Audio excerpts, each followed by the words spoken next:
j'ai vécu avec Georges Huysmans pendant une vingtaine d'années, je vous l'annonce, mais aussi avec Léon Blum et avec Jean Zay, pour simplifier, en me lançant il y a plus d'une cinquantaine d'années, j'insiste lourdement sur ça, dans ce qu'on appelait à l'époque une thèse de doctorat d'État, de ces thèses qui n'en finissaient pas. La mienne a fini par finir au bout de 20 ans, mais 20 ans seulement, et oui, 20 ans seulement. Elle portait sur la politique culturelle du Front populaire. Je reviendrai sur cette formulation qui pouvait paraître déjà à l'époque, ou surtout à l'époque, moins maintenant, j'espère, même plus du tout maintenant, anachronique. Qu'est-ce que ça veut dire, politique culturelle, quand on parle des années 30 du Front populaire? Mais c'est quoi le Front populaire, etc. Ben oui, c'est un mouvement qui se cristallise en 1935. C'est aussi un et plusieurs gouvernements. C'est également un mythe après 1938, disons.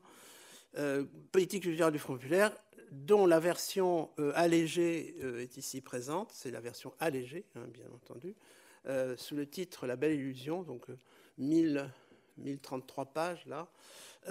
Pour ceux qui veulent, les vrais chercheurs, aller plus loin en ce qui concerne ce que j'apportais à l'époque, donc au début des années 90, aussi bien au sujet qui nous occupe aujourd'hui qu'à quantité d'autres tournant autour de ce que je maintiens, on peut appeler, sans anachronisme, justement, j'y reviendrai dans un instant, la politique culturelle du Front populaire.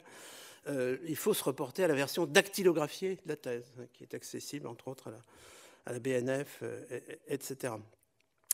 Pour être très clair, si vous regardez l'index, pour commencer par les choses les plus simples, l'index de cet ouvrage, Georges Huysmans est un des plus souvent cités.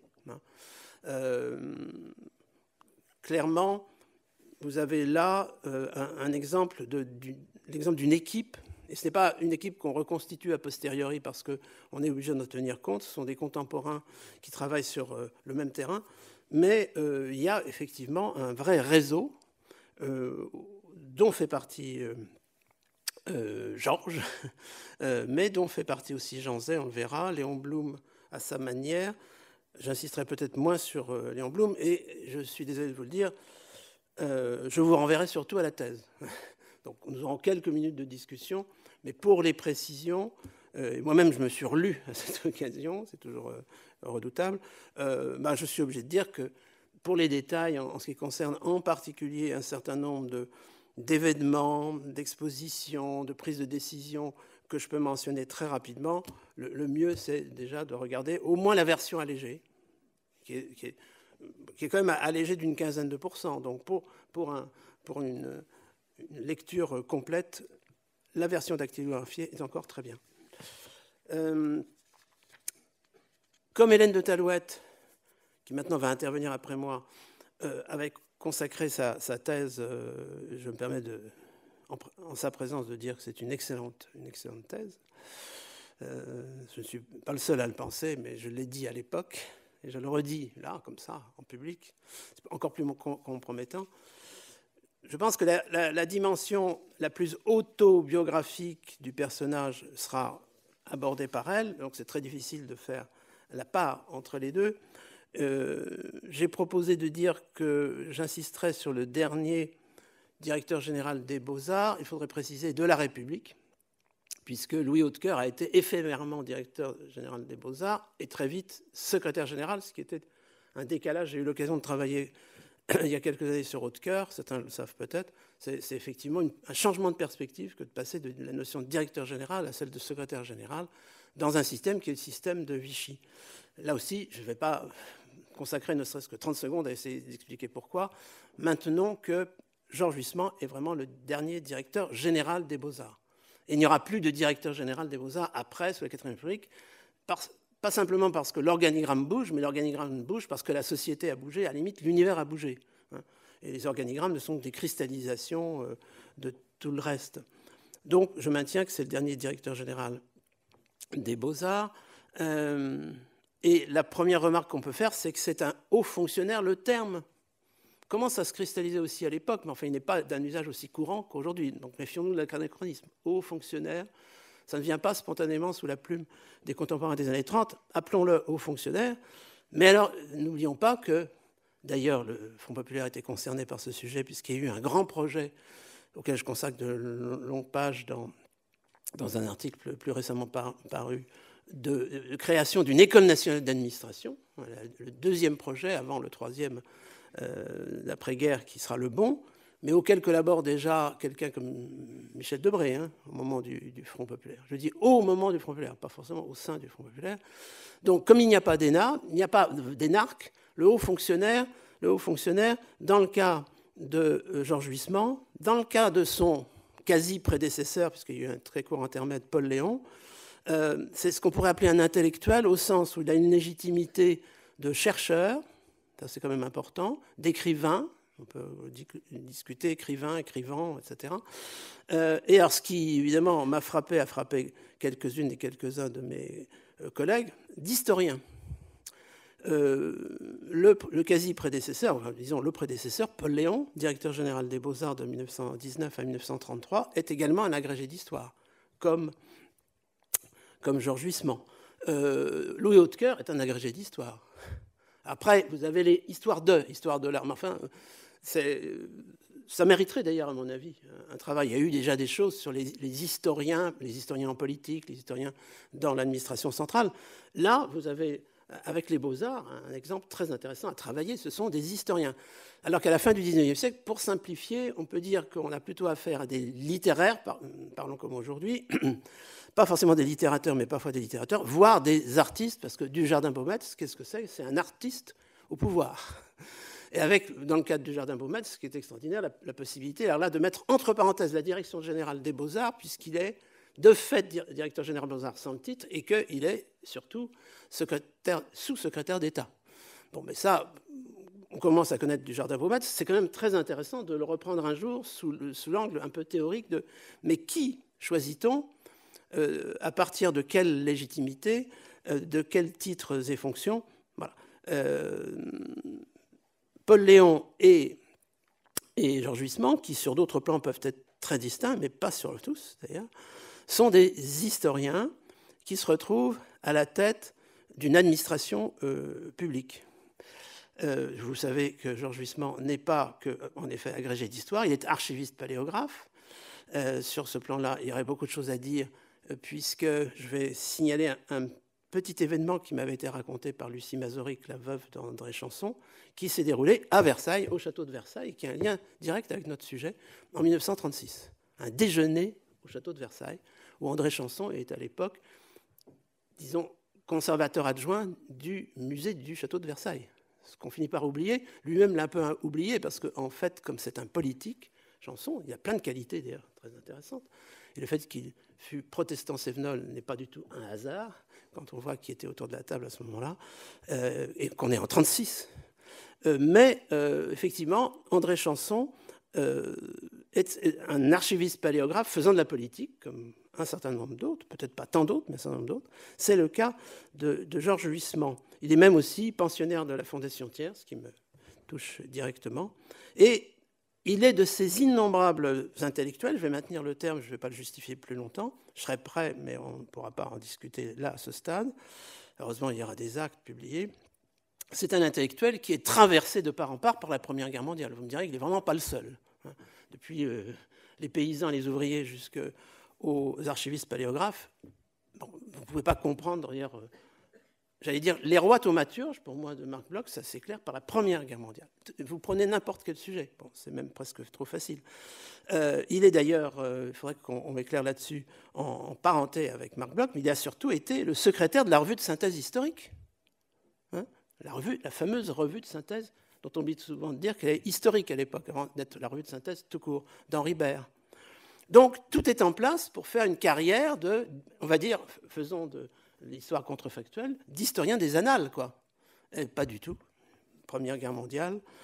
Et la Première Guerre mondiale, ça veut dire beaucoup de choses. Ça veut dire que ça m'avait frappé quand j'avais découvert Georges Huysmans, il y a donc une cinquantaine d'années, c'est qu'il a beaucoup milité quand il était enseignant du secondaire au lendemain de la Première Guerre mondiale, il l'a été, pour la Société des Nations. Vous savez, le nombre d'intellectuels français qui militent pour la Société des Nations, pour l'association de la Société des Nations, il n'y en a pas beaucoup. Il n'y en a pas beaucoup. Et c'est quand même très intéressant. Et j'irai dans les années 30, il y en a, je vais être un peu violent, il n'y en a plus. Bon, je simplifie bien sûr, mais Vous voyez ce que je veux dire. Ces valeurs qu'on peut qualifier de citoyennes, d'humanistes, enfin tous les vocabulaires d'aujourd'hui, mais peut-être pas de l'époque, expliquent d'ailleurs, puisqu'on a signalé cet ouvrage sur les monuments de Paris, l'œuvre de médiateur, certains auraient dit vulgarisateur, hein, de médiateur de Georges Huysmans, de son épouse. Personnellement, j'ai découvert les contes et légendes de la fameuse collection Nathan à travers, entre autres, les livres de son épouse. Et puis cette histoire générale de l'art, sur laquelle je ne me suis pas tellement penché, mais qui est quand même une manière de donner une lecture que je qualifierais, pour aller vite, là aussi c'est un mot qu'il faudrait justifier, de moderniste de l'art. C'est le même homme qui va être, ou qui est déjà, suivant les publications, directeur général. Directeur général, cela veut dire qu'il est à la tête d'une administration assez bien lestée, hein, une demi-douzaine de bureaux quand même. Hein. Au fond, en nombre de bureaux, ça ne veut pas dire grand-chose, au sein de ce qui s'appelle désormais depuis 1932, c'est très important pour le sujet, et en général pour la politique culturelle du Front populaire, éducation nationale. Je rappelle que le basculement entre instruction publique et éducation nationale date de 1932, soit un ministre moderniste, d'ailleurs complexe. Vous ne comprenez rien à l'itinéraire de Lucien Febvre, si vous ne connaissez pas son nom, c'est Anatole de Monzy. Sans Anatole de Monzy, j'allais dire, il n'y a pas le Lucien Febvre qu'on a connu. Là aussi, je ne peux pas l'expliquer en détail. Donc il y a une volonté de modernité qui peut pousser, dans le cas d'Anatole de Monzy, voire même du travail qu'il fait à la demande d'Anatole de Monzy, l'encyclopédie française, vers des chemins presque ambigus. Mais ce passage de l'instruction publique à l'éducation nationale, c'est une affirmation théorique forte. Et la direction générale des Beaux-Arts se situe désormais dans un ministère qui s'appelle non plus instruction publique, mais éducation nationale. Et rien que ça mériterait beaucoup de dégagement. On voit d'ailleurs dans l'organigramme de cette direction générale, une direction générale qui s'est cristallisée à partir, je vais simplifier, de l'époque romantique libérale, ou libérale romantique, peut-être plutôt libérale romantique, puisque le service des Beaux-Arts au sens strict se cristallise en 1833, on ne va pas remonter au déluge.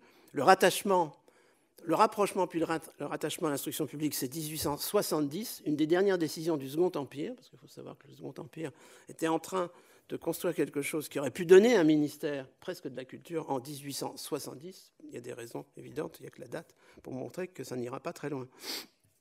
Et ce statut de direction générale, je n'oserai pas là-dessus, date de 1878. On peut dire que des régimes importants pour beaucoup de nos questions, parce que l'histoire ce qu'on appellera à partir des années 1970 le patrimoine, cette histoire est jalonnée par des années façon 1830 ou 1870. Là aussi, je ne gloserai pas, mais il y a une grande cohérence. Être nommé directeur général des Beaux-Arts en 1933, ça veut dire aussi qu'on participe d'un mouvement politique de gauche. Parce que Anatole de Monzy, y compris ce que j'ai dit sur la complexité, sans dire l'ambiguïté à chaque mot de son itinéraire, c'est un ministre d'un nouveau cartel des gauches. Donc en 1932, la gauche revient au pouvoir, entre guillemets. Elle revient au pouvoir, et ça, on a tendance à l'oublier. On pense tout de suite au 6 février, etc. Mais bien entendu, c'est parce qu'il y a un gouvernement de gauche. Ça veut dire que quand Jean Cassou se trouve inspecteur des monuments historiques à ce moment-là, c'est peut-être pas sans raison. C'est pas encore le Cassou qui va intervenir dans les proches relais de Huysmans. Ça veut dire aussi que André Chanson est conservateur adjoint donc, du musée du château de Versailles depuis 1933. Oui. Donc si on commence à regarder, il y a une certaine cohérence là-dedans, qui est une cohérence qu'on peut dire idéologique. Hein, c'est un centre-gauche, si l'on veut. C'est effectivement un réseau plutôt radical. Et on n'imagine pas à quel point, d'ailleurs, la sensibilité radicale est à son sommet dans les années 30. Hein. Il y a eu un effet retour de 1939-40 surtout. Mais le parti radical, c'est quelque chose de considérable et en même temps de divisé. Donc il faut faire entrer en ligne de compte pour comprendre l'arrivée et d'André Chanson dans cette configuration, bon, à Versailles, mais pas qu'à Versailles, vous allez voir dans un instant, mais de Georges Huysmans, au fait qu'il y a une aile gauche au sein du Parti radical, qu'on la réduise aux jeunes Turcs ou pas, peu importe, et que l'une des figures montantes de cette aile gauche s'appelle Jean Zay. Ce n'est pas vraiment un hasard si Georges Huysmans va se retrouver dans cette configuration, c'est-à-dire des républicains, entre guillemets, avancés, qui sont favorables à un rapprochement avec le socialisme au sens large, qui est celui de Léon Blum à ce moment-là, précisons-le quand même, et qui ont sur, y compris les relations internationales, ça va nous donner le Festival de Cannes de 1939, hein, Jean Zay, un festival antifasciste. Ça, sur ce plan-là, maintenant, il y a toute une biographie, pour celles et ceux qui ne le sauraient pas, sur le Festival de Cannes qui n'a pas eu lieu, enfin qui n'a pas eu de lieu, mais qui a eu un temps, 1939. Tout ça est très cohérent. Comme ce qui est cohérent, c'est que Paul Léon, par exemple, alors qu'il est directeur général des Beaux-Arts, va être élu à l'Académie des Beaux-Arts, que un de ses prédécesseurs, Roujon, a été à l'Académie des Beaux-Arts, que, évidemment, la Direction générale des Beaux-Arts, c'est quelque chose qui a à voir avec la politique, les réseaux politiques, et le réseau radical est un réseau qui est toujours un petit peu au pouvoir, quoi.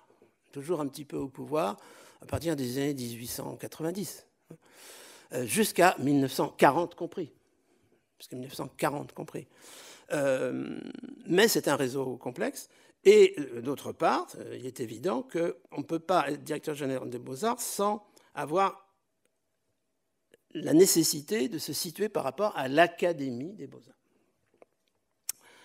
Tout ça devrait donc conduire à une pratique qui a été celle de Paul Léon, c'est-à-dire que le directeur général des Beaux-Arts prend en considération les options qui ne sont pas qu'esthétiques, qui sont aussi éthiques de l'Académie des Beaux-Arts, qui elle-même n'est pas d'ailleurs si unique que ça. Et c'est vrai que si Georges Huysmans n'a pas été membre de l'Académie des Beaux-Arts, si on ne peut pas dire qu'il a été fêté par elle, si on photographie la situation au moment où il cesse, en 1940, d'être directeur général des Beaux-Arts, c'est que, deuxième remarque, il y a une conjoncture tout à fait spécifique, qui est la justification de ma thèse de doctorat, mais pas que, à savoir que désormais, et le mot n'est pas complètement exagéré, il n'est certainement pas anachronique, il est prononcé à l'époque. On assiste à une révolution culturelle. Donc, je précise bien qu'au milieu des années 30, donc avec ce moment décisif pour Huysmans, pour Jean Zay, encore plus pour Léon Blum, qui est 1936, le terme de révolution culturelle peut être utilisé, et le terme de ministère de la Culture. C'est évident qu'en me lançant dans ce travail une cinquantaine d'années, j'étais très content, et là je vous renvoie à la thèse et à sa version allégée, de voir cette cristallisation autour du concept de culture tout à fait installé au milieu des années 30. Donc n'imaginons pas que tout ça c'est d'après, de la libération, voire de 58-59, voire de 81. Non. Pour un ministère de la Culture, c'est un journal qui s'appelle La Flèche, un journal de gauche indépendant, un groupe dont fait partie, il m'en avait parlé, un certain Edgar, qui n'est pas encore Morin, Edgar Naou, mais bon, c'est là qu'on pousse assez loin la réflexion sur la nécessité d'un ministère qui s'appela, donc d'un ministère d'accord, mais qui s'appela ministère de la Culture. Bon. Donc là, sur ce plan-là, on peut dire que le Front populaire, Rassemblement populaire officiellement, est une configuration très spécifique qui réunit des partis, qui réunit des syndicats, ce qui ne va pas de soi, des syndicats, et je ne peux pas insister trop sur la chose, bien sûr, là non plus, mais qui réunit des associations qu'on commence à appeler, en 1936, associations culturelles, qui font partie du Front populaire. Je ne donne qu'un exemple. Alors, j'avais été, je crois, le premier à exhumer ça, mais maintenant, c'est l'Association populaire des amis des musées, la PAM. Rien que la question de la PAM est absolument passionnante. Et évidemment, tout ce qu'on peut dire sur Georges Huysmans, sur Jean Zay, sur Jean Cassou, ça doit être fait à la lumière, par exemple, de l'existence en aiguillon permanent à partir de 1936, d'une association qui s'appelle Association populaire des Amis des musées. Bon, P populaire, bien sûr, mais des amis aussi. Donc, une forme de révolution culturelle qui, d'ailleurs, ne se limite pas, je ne reviendrai pas plus maintenant, à la France. J'ai cité tout à l'heure la SDN. Dans les années 30, il y a un lieu d'élaboration de théorie des politiques culturelles qui paraît, avec le recul, extraordinairement annonciateur. C'est l'ancêtre de l'UNESCO, qui est installé à Paris déjà, et qui s'appelle, alors c'est à deux niveaux, on va prendre le niveau le plus proactif, l'Institut international de coopération intellectuelle. Et quand vous regardez les rapports dans ces années-là de l'ICI, de l'OICI et du reste, vous avez traité de muséographie. Donc, d'une certaine façon, la réflexion sur la muséographie, qui existe évidemment avant, s'accélère au sein de la SDN. Bibliothèque populaire, radiodiffusion scolaire. Bon, là, vous avez des lieux de réflexion qui ne sont pas simplement comme ça suspendus sur un petit nuage, parce que, en effet, quand on est Huysmans ou quand on est Jean Cassou, on les lit, ces textes-là. On n'adhère pas forcément, mais on les lit. À partir de ce moment-là, cette sorte de révolution culturelle, elle doit être non pas tempérée, mais au contraire colorée par l'acception de culture, qui certes signifie qu'on va resituer les beaux-arts, direction générale, dans un ensemble plus vaste qui est celui de la culture. Ça veut dire que les associations culturelles comme la PAM, mais aussi la Maison de la Culture, Mai 36, autant de noms d'associations populaires et assez populeuses et assez proactives, vont se retrouver dans cette perspective générale. Mais par ailleurs, elles vont se retrouver dans un rapport international aux propositions des régimes, alors qu'on commence modestement à appeler totalitaires, donc n'insistons pas trop sur l'ambiguïté du terme, que je ne récuse personnellement pas. Il est intéressant de voir que Maison de la Culture, c'est un vocabulaire soviétique. Révolution culturelle, ce n'est pas un vocabulaire maoïste, c'est un vocabulaire soviétique des années 20, et qui arrive en France, en particulier.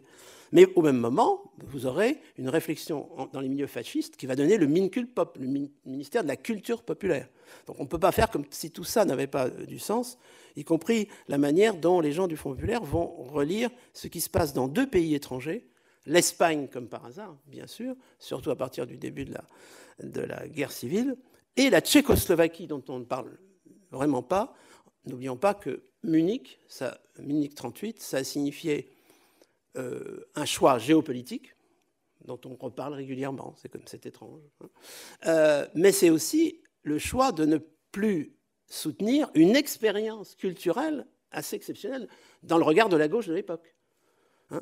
Entre les Sokols, le théâtre populaire tchèque, bon, il y a un moment tchèque que bien sûr tout le monde a oublié, et on a commencé à l'oublier complètement à l'automne 38. Mais tout ça, évidemment, ça fait réfléchir les militants du Front populaire, et entre autres celui dont j'avais découvert qu'il poussait déjà très loin au cœur de l'année 36 une préoccupation de ce qu'il appelle la politique culturelle, se préoccuper de ce que sera la politique culturelle, ça c'est en juillet 36, et c'est Jean Cassou, qui est en train de devenir, au grand mécontentement de Jean Guénaud, ça je le savais pour d'autres raisons, le patron de Europe. Bon, la grande revue, héritière de Romain Rolland, etc., donc une revue de référence pour la gauche. On peut dire que la présence de Jean Cassou à Europe à la place de Jean Guénaud avait une signification politique, signifiant que le Parti communiste allait quand même jouer un rôle assez moteur dans la réflexion. Et justement, Parti communiste. Ce qui est très intéressant, alors ça m'a été une de mes grandes découvertes avec les personnalités de Jean Zay et de Georges Huysmans, le Parti communiste va, dans le cadre qui permet d'ailleurs le Front populaire, le Rassemblement populaire à partir de 1934, disons, et cristallisé en 1935, va adopter un discours culturel de main tendue. Et ça, c'est vertigineux. Moi, je vous conseille alors peut-être de lire ma thèse, ne serait-ce que pour ça, mais alors, vous plongez-vous dans la presse communiste, vous n'avez que ça à faire, bien entendu. De 1935-36, c'est tout à fait impressionnant. Ce parti, qui a été un parti de dénonciation des socialistes modérés, des sociofascistes, ce parti qui n'a pas constitué de Front populaire en 1933 en Allemagne, je ne sais pas si vous avez remarqué. pourquoi n'y a-t-il donc pas de front populaire face à Hitler? Il y en a un en France. C'est qu'entre-temps, la stratégie de l'internationale communiste, disons de Joseph Staline, a changé. Hein, sinon, il y avait une excellente raison de faire un front populaire en 1933. C'est étrange qu'on ne se pose pas des questions aussi simples que ça. Bref, pourquoi ça concerne notre sujet? Pourquoi ça concerne Georges Huysmans? C'est que le Parti communiste va être un moteur des réformes, éventuellement très modérées, initiées, par exemple, par une direction générale des beaux-arts. Alors que si vous lisez la littérature communiste sur ces questions-là en 1932, c'est la guerre civile. Donc il y a eu une évolution fondamentale, une main tendue, qui d'ailleurs se traduit par le fait qu'à un certain moment, le rapporteur des beaux-arts est un communiste, grâce au résultat de Johanny Berlioz, qui lui propose d'ailleurs le développement d'un ministère de l'art, c'est-à-dire que la dimension centralisatrice étatiste communiste s'exprime, mais dans un discours de main tendue culturel qui prend des proportions incroyables quand on considère ce qu'était le discours communiste 2 ans avant. Et alors, ce qui est au cœur de tout ça, c'est le duo réformateur, pour ne pas dire réformiste, mais réformiste, ça nous attendrait trop loin, réformateur constitué, pour simplifier, là, dans notre objet, la Direction générale des beaux-arts, par Jean Zay, le ministre de référence, effectivement, et Georges Huysmans.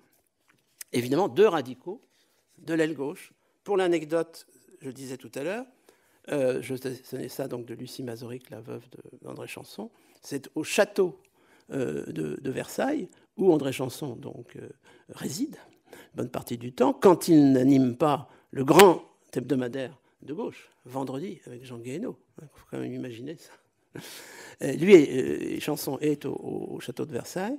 Il organise un déjeuner avec quelqu'un qui ne sait pas encore qu'il va être ministre de l'Éducation nationale, qui s'appelle Jean Zay. Ça, c'est l'amitié, l'aile gauche du Parti radical. Il y a Jacques Kayser, bon, ça ne dit pas grand-chose, mais c'est vraiment l'aile gauche, les jeunes Turcs du Parti radical.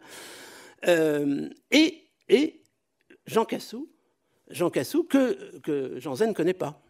Et Jean Cassou, qui est le directeur d'Europe, ce qui intéresse Chanson, parce que Europe, Vendredi, et c'est comme ça que Jean Cassou va se retrouver, qui est inspecteur des monuments historiques, on finit par l'oublier, va se retrouver dans le cabinet de Jean Zay en charge des arts plastiques, assez rapidement en charge des arts plastiques, donc dans un dialogue permanent avec Georges Huysmans.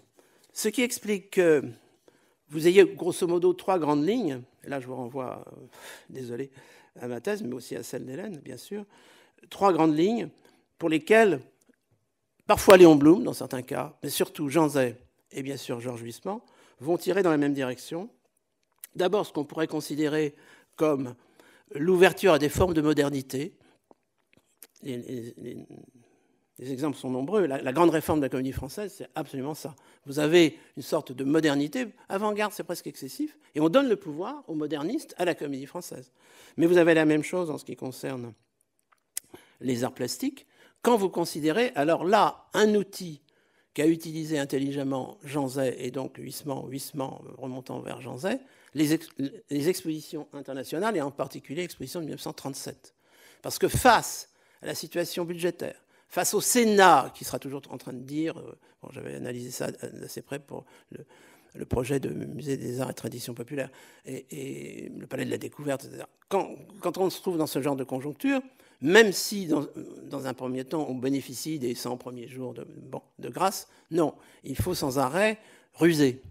Et il faudra ruser en particulier par le biais de l'exposition de 1937. Alors pour vous donner un exemple, c'est à l'exposition de 1937 qu'on promeut les jeunes compagnies, c'est le terme de l'époque, dans le domaine théâtral, ce qui nous donnera la décentralisation théâtrale d'après-guerre, Jean Dasté en a bien parlé, mais c'est dans le cas de 1937 qu'on récupère les oubliés, je dirais, de la Direction générale des beaux-arts façon Léon, voire même façon Huysmans au début, quand il n'a pas vraiment les mains libres, il n'aura jamais les mains complètement libres d'ailleurs, c'est-à-dire que Le Corbusier va avoir son pavillon, où évidemment, puisque c'est Le Corbusier, il ne manquera pas de se glisser dans le Front populaire pour dire qu'il est tout à fait prêt à servir, mais vous aurez aussi cette exposition extraordinaire sur l'art international indépendant au jeu de paume, qui est liée à une démarche auprès de Jean Zay et de Huysmans, de Zervos et d'Éluard.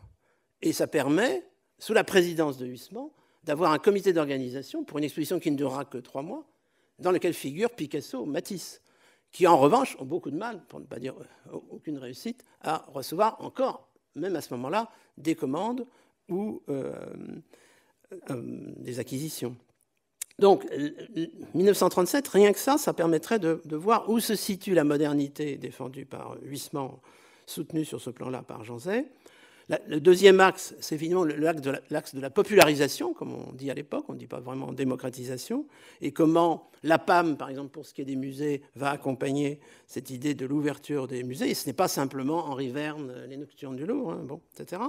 Et puis le troisième axe, c'est quand même le combat contre le fascisme, qui va donner justement le Festival de Cannes, mais aussi la grande politique soutenue en particulier via Marcel Abraham, le directeur de cabinet, un ancien de l'équipe d'Anatole de Monzy, d'ailleurs, comme par hasard, au sein du cabinet de Zay, toutes ces tournées théâtrales, toutes ces expositions d'art françaises, qui signifient qu'il y a eu une préoccupation de diplomatie culturelle, qui est d'ailleurs impressionnante, parce que la cristallisation de la diplomatie culturelle, l'axe Léon Blum, quand Léon Blum revient au pouvoir éphémèrement en 1938, ça, j'avais été le premier quand même à travailler là-dessus, il crée un ministère de la propagande. On reviendra. Ministère de la propagande. Confié d'ailleurs à celui qui avait été le premier dirigeant du Parti communiste, Frossard.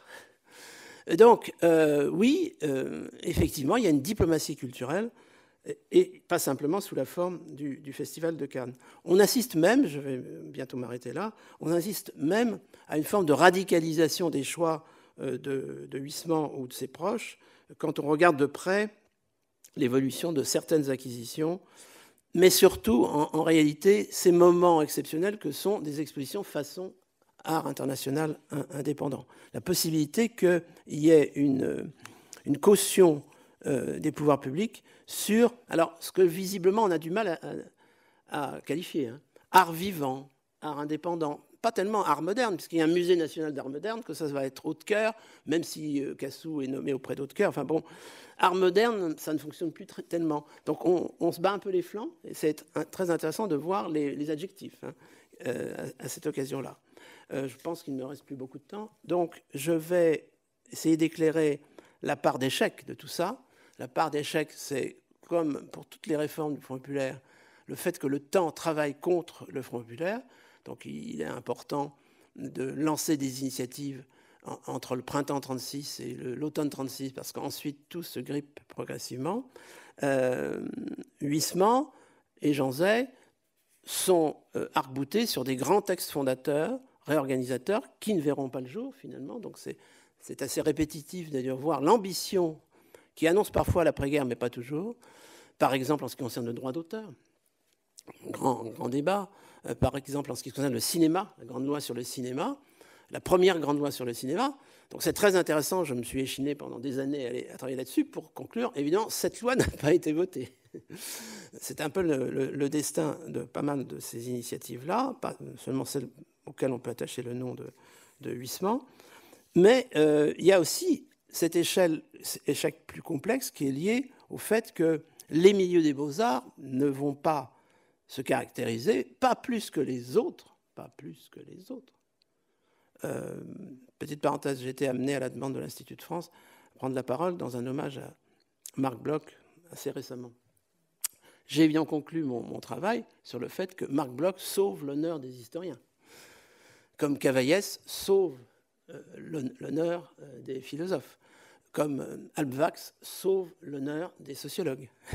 Bon, il faut bien qu'il y en ait qui sauvent l'honneur. Enfin, dans l'ensemble, regardez les relations entre Lucien Febvre et Marc Bloch. C'est un peu plus compliqué, donc c'est toute l'ambiguïté d'un Hautecoeur. Et plus généralement, d'ailleurs, l'ambiguïté, mais ça au sens neutre du terme, de ceux qui restent au pouvoir. Georges Huysmans ne peut pas rester. L'aurait-il voulu, d'ailleurs. Paul Léon, entre parenthèses, alors qu'ils étaient tellement éloignés sur le plan des choix esthétiques, Paul Léon est également mis à pied en tant que juif. Il est devenu entre-temps professeur au Collège de France. Mais même le cas de Jaujard mériterait d'être analysé d'assez près, parce que la bio de Jaugeard le situe très bien dans la continuité, vous voyez, secrétaire de Painlevé, chef de cabinet du président du Conseil ministre de la Guerre. Donc, ce sont des carrières politiques de gens qui, par ailleurs, ont effectivement une légitimité universitaire suffisante pour qu'on puisse dire nous nommons un intellectuel. Mais Jaugeard va, par définition, rester présent. Alors, au pouvoir, qui a le pouvoir. Donc, les échecs se superposent, et je pense que Bruno en reparlera. La fracture personnelle de Georges Huysmans, peut-être de la famille Huysmans, etc., concernera l'après-guerre. À la fois, Georges Huysmans, on l'imagine bien, souhaiterait sans doute redevenir quelque chose comme directeur général des Beaux-Arts, mais il n'y a plus de direction générale des Beaux-Arts, et d'une certaine façon, on est parti sur d'autres plans. On aurait peut-être pu le nommer, mais ça c'est de l'histoire contrefactuelle. Ce qui est clair, c'est qu'une partie de l'après-guerre qui va reprendre des initiatives du Front populaire, parfois certaines de Vichy qui reprenaient des initiatives du Front populaire, pour bien sûr le rappeler toujours, mais sans Huysmans. Sans Huysmans. Huysmans qui est à la fois tellement haut qu'il est nulle part. Je simplifie. Et donc, on comprendra, Georges Huysmans est intéressant en tant que haut fonctionnaire, il est intéressant en tant qu'intellectuel, il est intéressant en tant que militant à sa manière.